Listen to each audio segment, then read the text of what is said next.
오늘 이 밤에도 하나님의 은혜가 우리 가운데 충만하게 되기를 원합니다. 예수님께서 십자가에서 죽으시고 부활 승천하신 우리들에게 주신 놀라운 선물 중에 하나가 성부 하나님과 함께 우리에게 성령님을 보내주신 것입니다. 성령 하나님께서 성도들과 함께 하시는 이유는, 성부 하나님과 성자 하나님께서 성령님을 우리에게 보내주신 이유는 성도들이 혼자의 힘으로는 성도답게 살 수 없기 때문입니다. 성도들이 하나님의 말씀에 순종하는 것도 성도들 혼자의 힘으로는 감당할 수가 없고요, 죄와 싸워 승리하는 것도, 또 하나님께 받은 사명을 감당하는 것도 혼자 힘으로는 결코 감당할 수 없는 일이기 때문입니다. 그런데 성령 하나님께서는 결코 죄인들과 함께 할 수 없다는 사실이죠.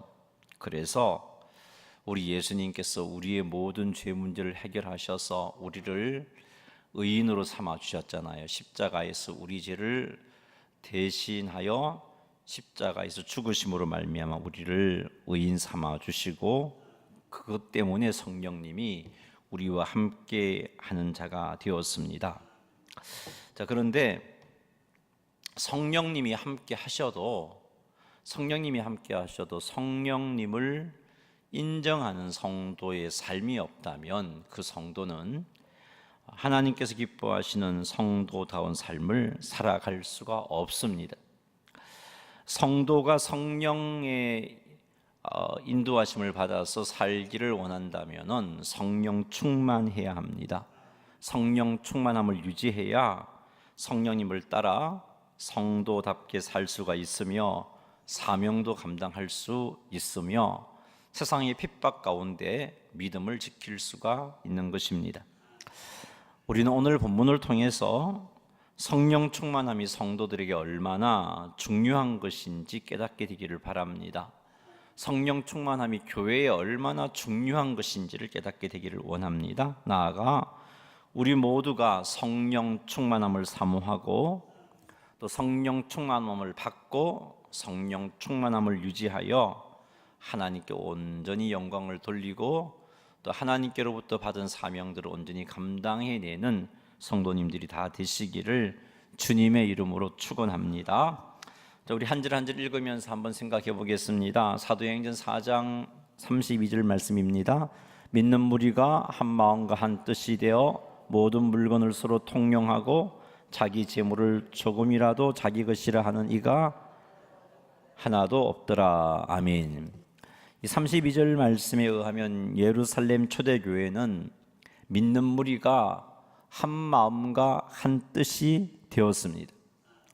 이들이 이렇게 한 마음과 한 뜻이 될 수 있었던 것은 이들이 성령 충만했기 때문입니다. 성령 하나님께서는 성도들이 한 마음과 한 뜻이 되게 하시는 분입니다. 에베소서 4장 3절에 그렇게 말씀하고 있죠. 한번 읽어보겠습니다.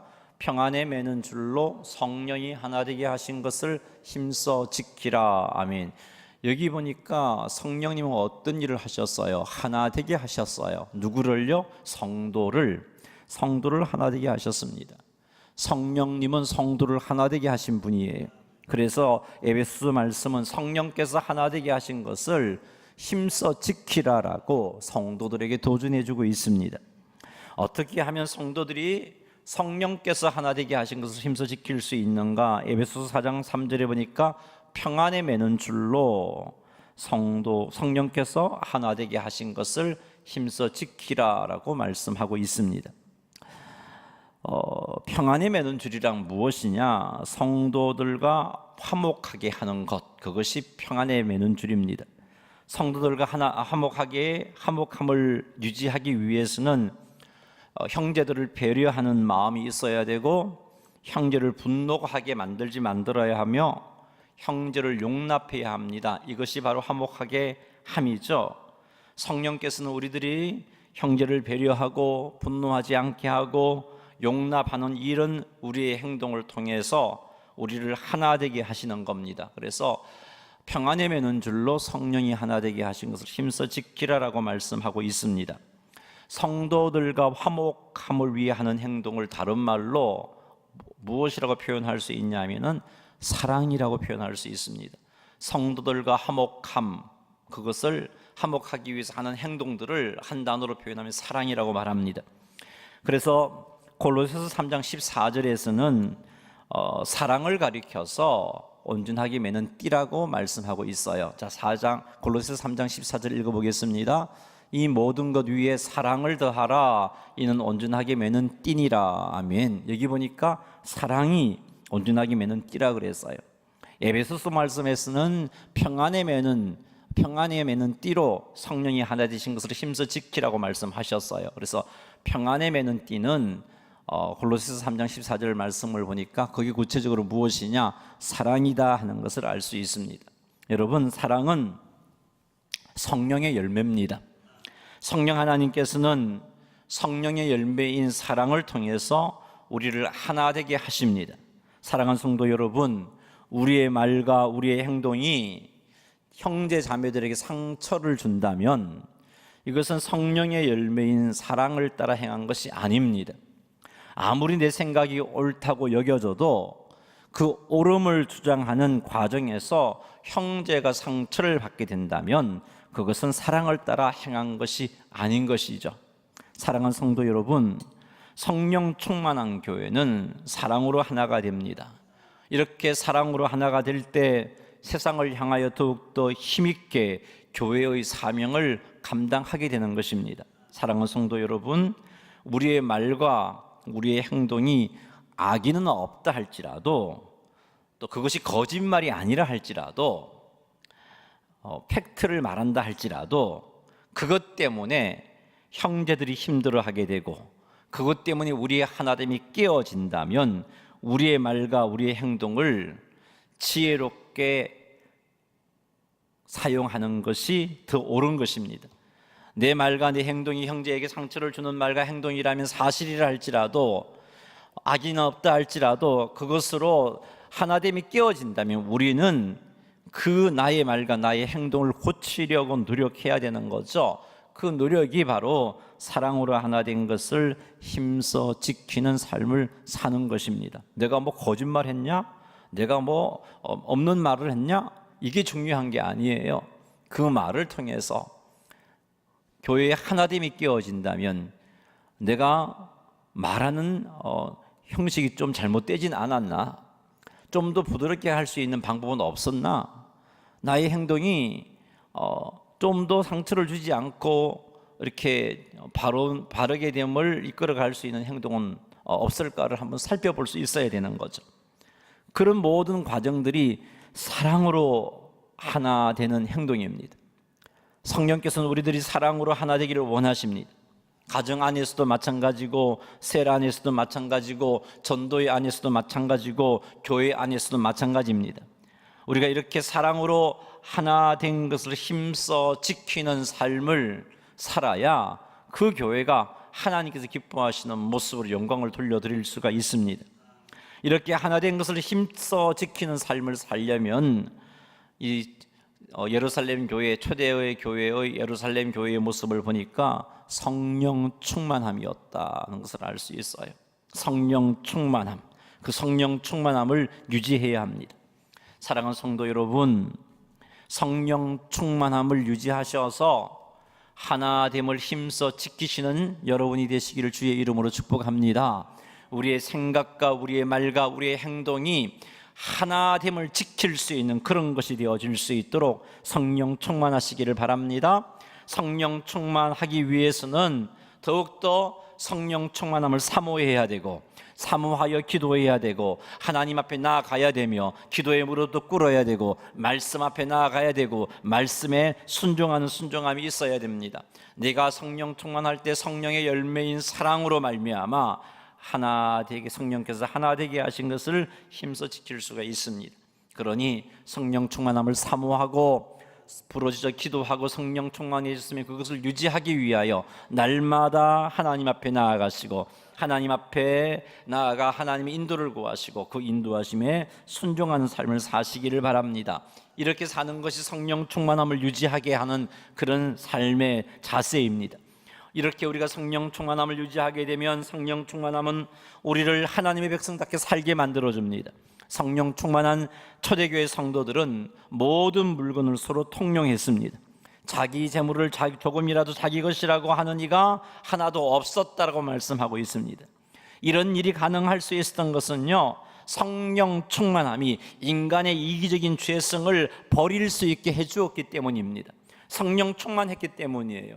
초대교회 사도 바울이 또한 초대교회 베드로가 야고보 장로가 교인들을 향하여 너희들 재산을 다 가지고 와서 공유하자 그렇게 말하지 않았어요. 한마디도 하지 않았어요. 성령 충만하고 나니까 지체들이 연약함이 보이고 지체들이 아파하는 모습이 보이고 내가 집이 2채가 있는데 저 지체는 힘겹게 살고 있구나, 어떻게 하면 도울 수 있을까 하는 마음이 들었고, 그래서 그 마음을 쫓아서 집을 팔아서 사도들에게 주고 사도들이 그것을 가지고 나누어 주었던 것이지, 사도가 강제적으로 헌금해라 집 팔아라 했던 말을 하지 않았던 거예요. 성령 충만하니까 자기 재물을 조금도 자기 것이라고 하는 이가 없었다는 거죠. 왜 그런 일이 일어났을까요? 성령 충만함은 인간의 이기적인 죄성을 버릴 수 있게 해주는 것이기 때문에 그렇습니다. 성령 충만함은 성도로 하여금 죄성을 이길 수 있게 해주는 거예요. 우리가 죄에 대해서 판판이 넘어지고 싸워 승리하지 못하는 이유는 성령 충만한 삶을 유지하지 못했기 때문입니다. 갈라디아서 5장 16절 말씀 한번 읽어보겠습니다. 같이 읽어볼까요? 시작.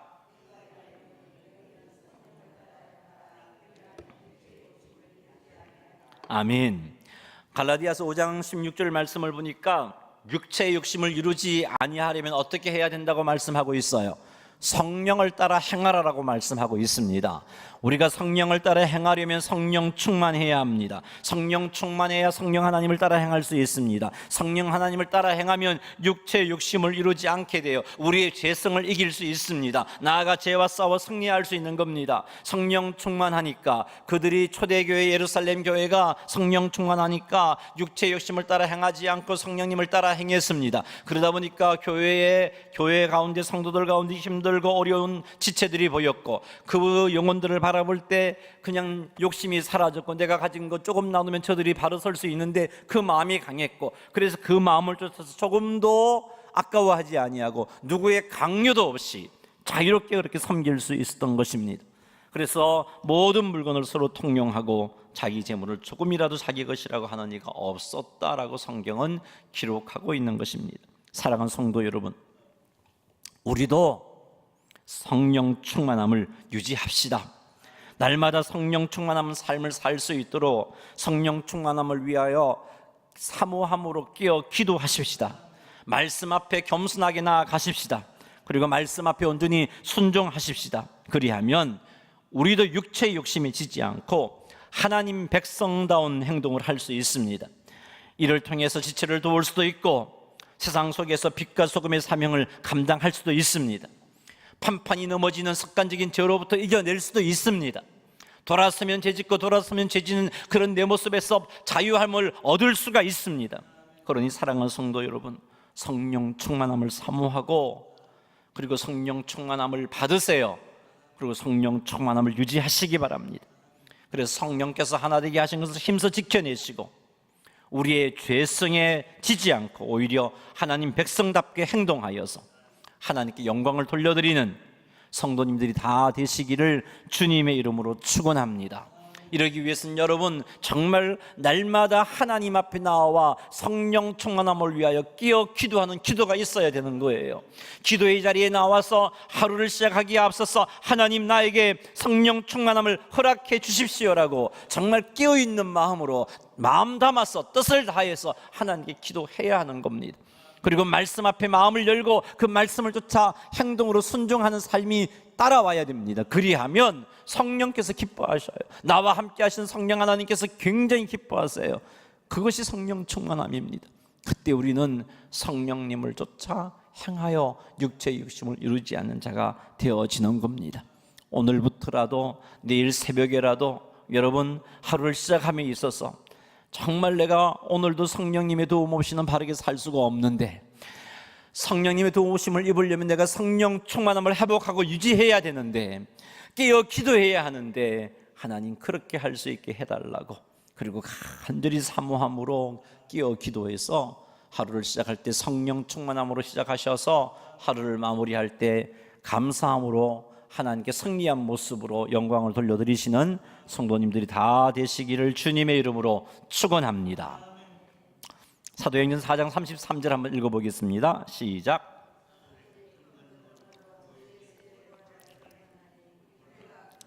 아멘. 산헤드린 공회에서 베드로와 요한을 체포했죠. 그리고 협박을 했습니다. 위협을 했습니다. 뭐라고 위협했냐? 예수님의 이름으로 말하지도 말고 예수님의 이름으로 가르치지도 말라고 위협하고 협박하고 경고하고서 놓아주었습니다. 그런데 보세요, 그런 협박을 받았던 사도들이 오히려 큰 권능으로 주 예수의 부활을 증언했습니다. 33절에 보니까 사도들이 큰 권능으로 주 예수님의 부활을 증언하였고 그 결과 무리가 큰 은혜를 받았고, 큰 은혜를 받아서 그들이 한 일이 무엇입니까? 34절 35절처럼 가난한 사람들이 없어지는 역사가 일어났어요. 밭과 집이 있는 자가 다 팔아서 그것을 사도들에게 가져왔고 사도들이 나누어 주는, 그래서 정말 하나님 은혜 가운데 교회가 온전히 서는 역사가 일어났던 거죠. 사도들이 그 당시 최고의 권력을 가진 종교 지도자들로부터 위협과 경고를 받았음에도 불구하고 이렇게 담대하게 예수님의 부활을 증언할 수 있었던 것은 산헤드린 공회의 위협과 경고를 가지고 하나님께 나아가 기도했기 때문입니다. 베드로와 요한이 풀려나서 한 일이 무엇이라고 지난 수요일을 살폈습니까? 그 문제를 가지고 교회에 보고했어요. 그리고 그 교회는 그 문제를 가지고 어떻게 했습니까? 어떻게 하나 걱정하지 않고 한 마음이 되어서 하나님께 그 문제를 가지고 나아가 기도했습니다. 하나님께 한 마음이 되어 그 문제를 가지고 간절히 기도했을 때 어떤 역사가 일어났어요? 사도행전 4장 31절 말씀 읽어보겠습니다. 필기를 다하며 모인 것이 진동하더니 무리가 다 성령이 충만하여 담대히 하나님의 말씀을 전하니라. 아멘. 문제가 있었고 협박을 받았고 경고를 받았고 정말 마음이 무거워진 엄청난 그런 상황 속에 처했지만 사도들은 그 문제를 가지고 하나님 앞에 나아가 간절히 기도했고 온 교회가 간절히 기도하니까 모든 무리가 한 명도 예외됨 없이 무리가 다 성령이 충만하여라고 그래서 무리가 다 성령이 충만하여 어떤 일이 일어났어요? 무리가 다 성령이 충만하여 초대교회 성도들이 자기가 가진 것을 가지고 나누는 역사가 일어났고요, 무리가 다 성령이 충만하여 사도들이 담대하게 큰 권능으로 주 예수의 부활을 증언하는 놀라운 사명을 감당했던 것입니다. 사랑하는 성도 여러분, 우리가 하나님께 받은 사명이 있어요. 근데 그 사명 감당하는 게 쉽지 않습니다. 근데도 내 힘으로 그 사명을 감당하려고 해요. 하나님께 받은 사명 감당하는 일이 쉬운 일이 아니고 할 수 없는데 그것도 모르고 내 힘으로, 내 노력으로, 내 경험으로, 내 실력으로 그것을 감당하려고 해요. 그러다 보니까 지칩니다. 그러다 보니까 상처도 줍니다. 사명 감당하면서 하나됨을 깨트리고 있어요. 사명 감당하면 지칩니다. 사명 감당하면서 하나님께 영광을 가리고 있어요. 왜요? 내 힘으로 하려고 했기 때문이에요. 안 돼요. 실패할 수밖에 없어요. 하나님은 우리에게 사명 주실 때 우리 힘으로 그거 하라고 하지 않았어요. 받은 은혜를 가지고 그 받았던 은혜를 가지고 그 우려 먹으면서 하라고 말씀하지 않았어요. 성령님과 함께 사명을 감당하라고 하셨어요. 예수님께서 승천하시면 제자들에게 땅끝까지 이르르되 증인이 되라고 말씀하셨지요. 그런데 그 사명을 주시고 예수님께서 승천하시면서 그들에게 당부하신 것이 무엇입니까? 아버지의 약속하신 것을 기다리라라고 말씀하셨잖아요. 왜요?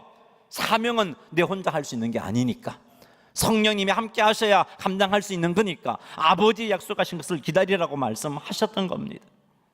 그래서 사도들은 예수님의 말씀을 쫓아서 성령님을 기다렸고 성령 충만했을 때 담대하게 사명을 감당하지 않았습니까? 사랑하는 성도 여러분, 기억하십시오. 우리가 하나님 백성답게 사는 것도 성령 충만함이 필요하고 우리가 하나님께 받은 사명을 감당하는 것도 성령 충만함이 필요합니다. 교사의 사명, 셀리더의 사명, 또 여러 가지 부서의 각 사명들, 집사, 권사, 장로의 사명, 이거 우리 힘으로 감당할 수 있는 것 아니에요. 성령님이 나와 함께 하셔야 되고 성령님을 쫓아 행할 때 이 사명을 감당할 수가 있는 겁니다. 그렇다면 여러분, 우리는 사명을 위하여 성령 충만함을 사모해야 되는 겁니다.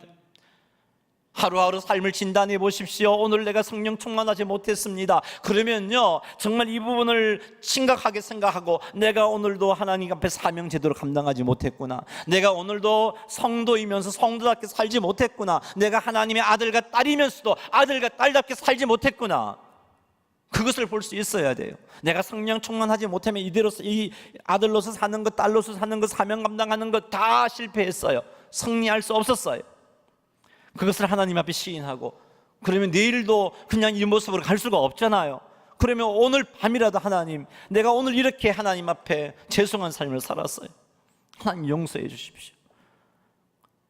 내 힘으로 안 되는 것은 안 되는데, 내 힘으로 안 되는데 나는 내 힘으로 하려고 했어요. 성령 충만함을 사모하지도 않았고, 성령 충만하지 않아도 별로 감동도 없었고, 두려움도 없었고, 걱정도 없었고, 그냥 지금껏 해온 대로 새 리더로 새로운 들을 만났고, 교사로서 아이들 앞에 섰고, 직분자로서 사명 감당한다고, 직분 감당한다고 그렇게 했었어요. 근데 따지고 보면 열매가 없는 거예요. 사랑하는 성도 여러분, 그런 우리의 모습을 내려놓고 하나님 앞에 성령 충만함을 사모하시기 바랍니다. 성령님 아니고서는 실패할 수밖에 없어요. 도와주십시오. 성령 충만케 해주십시오 라고 성령 충만함을 위하여 기도하시는 여러분 되시기를 주의 이름으로 축복합니다. 문제가 발생하면 두려워하지 말고 그 문제를 가지고 하나님께 나아가 기도하십시오. 날마다 깨어 기도하십시오. 그리하면 성령 충만함을 유지할 수 있습니다. 성령 충만하면 우리의 죄성에 지지 않는 삶을 살 수가 있어요. 성령 충만하면 우리의 죄성을 거스르는 삶을 살 수가 있습니다. 성령 충만하면 하나님께 주시는 기쁨과 평안을 누리며 살 수 있습니다. 성령 충만하면 이 땅에서도 비록 환경이 힘들고 어렵지만, 사명 감당함이 쉽지는 않지만, 그럼에도 불구하고 하나님 나라를 맛보며 사명을 감당하고 살아갈 수가 있는 겁니다. 그러니 성령 충만함을 사모하고 성령 충만함을 강구하고 성령 충만함을 유지하시는 성도님들이 다 되시기를 주님의 이름으로 축원합니다. 할렐루야. 사도행전 4장 34절 말씀 35절 읽겠습니다. 그 중에 가난한 사람이 없으니 이는 밭과 집 있는 자는 팔아 그 판 것의 값을 가져다가 사도들의 발 앞에 두매 그들이 각 사람의 필요를 따라 나누어 줌이라. 아멘. 사도들이 예수 그리스도의 부활을 힘있게 증거했어요. 사도들이 큰 권능으로 주 예수의 부활을 증언했어요.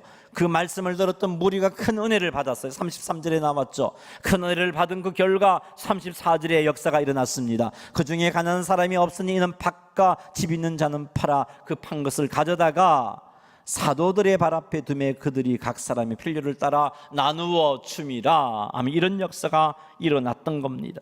성령 충만한 초대교회는 그래서 성령 하나님이 인도하심에 순종할 수가 있었고, 성령 하나님이 인도하심에 순종했던 초대교회는 가난한 사람이 없었습니다. 힘들고 어려운 이들이 없었습니다. 사실은요, 환경적으로 보면요, 예수 믿는 믿음을 소유하는 게 가난해질 수밖에 없는 환경이었어요. 여러분, 이 시대만 하더라도 예수 믿으면요, 유대교로부터 추방당했습니다. 유대교로부터 추방당하면 경제적인 활동을 제대로 할 수가 없었어요. 돈을 제대로 벌 수 없다는 말입니다. 그러니까 먹고 살기가 힘들어질 수밖에 없었어요. 그럼에도 불구하고 교회 안에는요, 가난한 자들이 없었어요. 어떻게 그런 일이 일어날 수 있었느냐? 성령 하나님의 인도함을 따라서 행동했기 때문입니다. 밭과 집 있는 자는 팔아서 그 판 것의 값을 가져다가 사도들에게 드렸고, 사도들은 각 사람의 필요를 따라 나누어 주었기 때문입니다. 사랑하는 성도 여러분, 이런 교회의 모습으로 인해서 그렇게 핍박이 심했던 환경 속에서 교회가 교회 밖 사람들에게 칭송을 들었어요. 교회 밖 사람들이 교회를 보고 칭찬하지 않을 수가 없었어요. 사랑하는 성도 여러분, 우리가 세상에서 빛이 되고 소금이 되려면 이렇게 성령 하나님의 인도하심에 순종하는 삶을 살아야 돼요. 그렇지 않고 결심하면요, 며칠 할 수 있습니다. 결심해보면 며칠간은 참을 수가 있고요, 며칠간은 구별되게 살아갈 수가 있는데 그건 며칠뿐입니다. 그리고는 넘어져 버려요. 실패하게 되어 있어요. 그러니 철저하게 성령 충만함을 사모하시고 성령님을 쫓아 행하시기 바랍니다. 여러분, 우리는 이 말씀 앞에서 사도행전 교회가 사도들의 말씀을 듣고 성령 충만하여서 바깥집 있는 자들이 팔아서 그 판 것을 가지고 가난한 자들에게 나누어 줬다는 말씀을 가지고 집을 팔고 땅을 팔자는 식으로 적용한다면 그건 지나친 적용입니다. 그렇게 하지 마시고 이 말씀이 우리에게 도전하는 것은 그게 아니고 무엇이냐? 성령 하나님이 인도하심을 따라 행동하라는 것입니다. 그것을 지금 도전해 주고 있어요. 지체를 도울 마음을 주시면 도우라는 거예요. 기도할 마음을 주시면 기도하라는 겁니다. 이것이 성령님이 인도하심을 따라 행하는 겁니다. 그러나 여기서 하나 기억할 것은 성령 하나님께서는 우리가 감당할 수 없는 것을 결코 요구하지 아니하십니다. 내가 감당할 만한 것만 요구하시니까 두려워하지 마십시오. 내가 성령님을 따라 행하여야지 마음먹었는데 나보고 직장 포기하고 퇴직하고 사표 내고 선교사로 가라 하면 어떻게 하나 걱정하지 마세요. 성령님은 그렇게 일하지 않습니다. 혹 그렇게 인도를 받았다면 여러분 잘못 인도받았을 경우가 큽니다. 좀 더 하나님 앞에 엎드려 기도해 보셔야 되는 거예요. 기도하는 중에 말씀을 읽는 중에 말씀을 듣는 중에 하나님께 주시는 말씀이 있다면, 그리고 그 말씀을 받긴 받았는데 그 말씀의 흐름이 성경 전체의 흐름과 일치한다면 순종하시기 바랍니다. 이렇게 순종하면 하나님께서 우리를 통하여 놀라운 일들을 이루심을 우리는 경험하게 될 것입니다. 환경을 초월하여 사명을 감당하게 되는 놀라운 은혜를 경험하게 될 것이며, 나는 부족하고 나는 연약한데 나는 판판이 넘어지는 자였는데 하나님 백성답게 행동하게 되는 것을 경험하게 될 것입니다. 그러니 우리 모두 성령 충만함을 유지합시다. 성도들에게서는 이것이 사명 감당하는 길이고, 이것이 백성답게 살아가는 길이고, 이것이 죄와 싸워 승리할 수 있는 길입니다. 교회가 교회다워질 수 있는 길입니다. 그러니 성령 충만함을 유지하고 성령 하나님의 인도하심에 온전히 순종하시기 바랍니다. 이렇게 하여서 하나님께 영광을 돌려드리시는 성도님들이 다 되시기를 주님의 이름으로 축원합니다. 옆 사람이 한번 이야기할까요? 성령 충만을 회복합시다. 할렐루야. 우리 모두 성령 충만하여서 하나님께서 기뻐하시는 모습으로 승리의 삶을 사시기를 주의 이름으로 축원합니다. 교회 소식 전하겠습니다.